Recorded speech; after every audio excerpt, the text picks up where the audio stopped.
it's much easier to have some clarity when the dust clears, or the smoke in this case clears, when the ballistic missiles stop being fired and when the guns fall silent.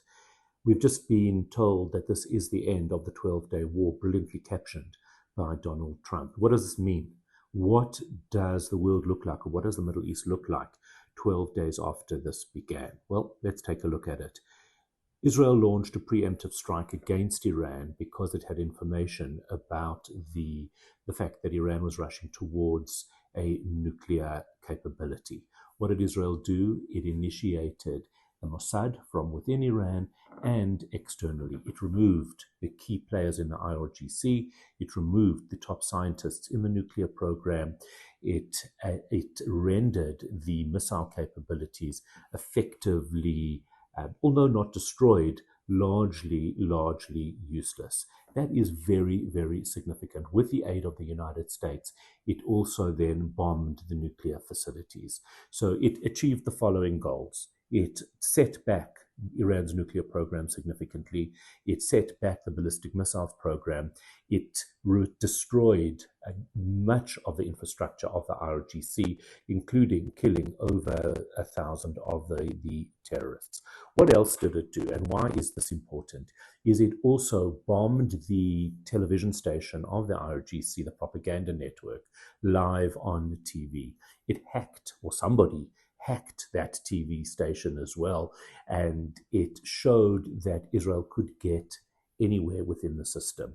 More than that, it bombed the doomsday clock. What is a doomsday clock? It was a countdown clock in the middle of Tehran that counted down towards Israel's annihilation. Can you imagine?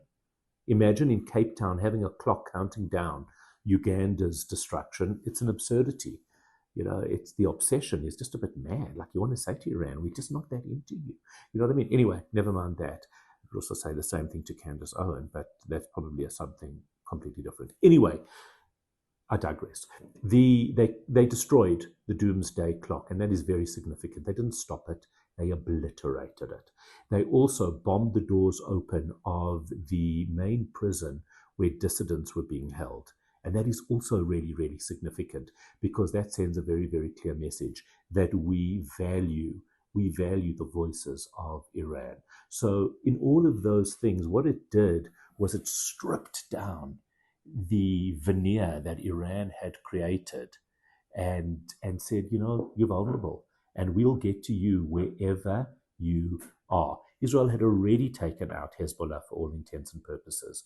They've reduced Hamas to a guerrilla army, and the Houthis, well, they're just irritating, so let's just put them aside. Effectively, Iran had all of these shields around it. They had all been removed. Israel went directly for the head of the snake. I know I'm mixing a lot of metaphors here.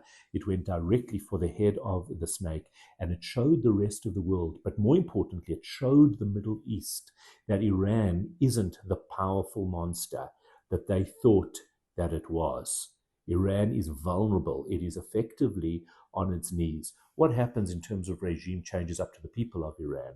That is now up to them. I hope that they aren't suffering from enough Stockholm syndrome that they don't take matters into their own hands, but that is neither here nor there in terms of that. What is important is the Middle East has changed. There's no Hezbollah effectively. There is no powerful monster of Iran with a looming nuclear threat over it. No matter what happens, if the treaty's broken, the ceasefire, if it's broken, if it's not broken, the world has changed. And that is thanks to Israel, thanks to the assistance of the United States, and thanks to the quiet assistance of all of the other countries in the area, as well as the other allies. And that's something that's important to remember as well. I'm Howard Feldman. If you found this interesting, like, share, I don't know, do whatever you have to do, and listen out for more updates.